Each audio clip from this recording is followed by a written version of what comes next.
حبايب قلب ام امل، ازيكم؟ النهارده هنعمل مع بعض الغدا مكرونه وكبده بانيه. انا كنت في مشوار وجيت متاخره من بره.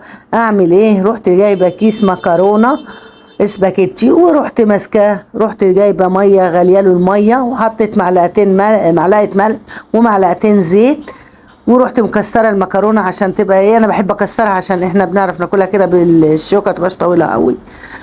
ورحت حاطه المكرونه تتسلق، وبعد ما حطيت المكرونه تسلق قعدت اقلبها كده شويه وبعدين سبتها ورجعت تاني ايه قلبتها كده عشان ما تلزقش. وبعد كده صفيتها، وبعد ما صفيتها زي ما انتوا شايفين كده معايا اهي، بصوا بقى متفلفله ازاي. دي مكرونه ام امل طبعا. وبعد كده رحت حطها كده في المصفى، قلبتها وسبتها تتصفى خالص لحد ما ايه ادخل بقى على ايه الصلصه بتاعتها اعملها لها. قطعت، انا بعملها ببصل، قطعت بصلايه كبيره، حطيت كام معلقه سمنه وقعدت اشوحها كده على النار، افضل اقلبها كده شويه. حطيت ايه، هحط طبعا ايه نص معلقه فلفل اسمر وربع معلقه ملح، لان المكرونه متبقاش محتاجه ملح كتير. لا، بس لان انا اساسا كده كده جايبه صلصه، ففضلت سبتها كده بقى ايه تستوي. وهرجع تاني اقلبها، بص هي كده داخله بقى على اللون الذهبي بتاعها. بصوا كده اقلبها بقى التقليبه الحلوه دي. اول ما هتدخل بقى على اللون الاحمرار بتاعها، بصوا بقى ايه، حطيت كيسين صلصه ورحت مقلباها زي ما انتوا شايفين كده اتسبكت. بصوا بقت عامله ازاي، عملتها كده محمره ان عاملاها بصلصه، بصراحه كنت جايه تعبانه ومش قادره اعصر طماطم. بس رحت بقى ايه رحت جايبه المكرونه حطيتها، اقعد اقلب المكرونه في قلب الصلصه اهي. ودي مكرونه ام امل الاسباجيتي، بصوا عامله زي الكنافه كده يا جدعان. تمام. هنعمل ايه بقى؟ عايزين نعمل غدا سريع. جبت بقى تتبيله الكبده، رحت مقطعه بصلايه كبيره كده في الخلاط، انا بحب اضربها عشان تبقى ناعمه.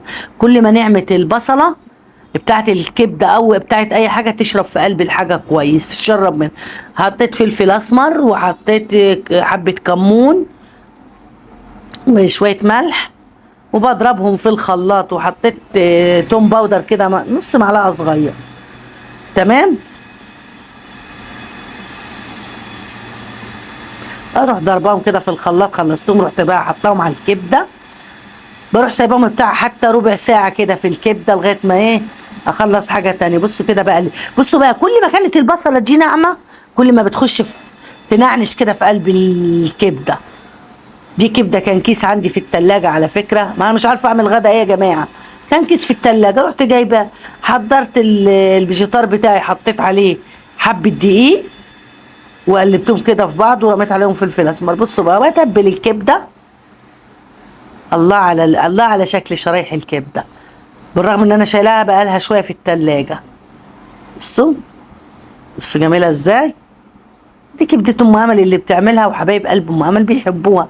جيت بقى رحت حاطه زيت غزير، حطيت زيت غزير في الصينيه وابتديت احمر. جعانه بقى يا جماعه، عايزه اكل. تمام، انا كده حمرتها. ايه رايكم بقى؟ حطيتها بقى على الترابيزه، هنده بقى على المجموعه اللي عندي نتغدى.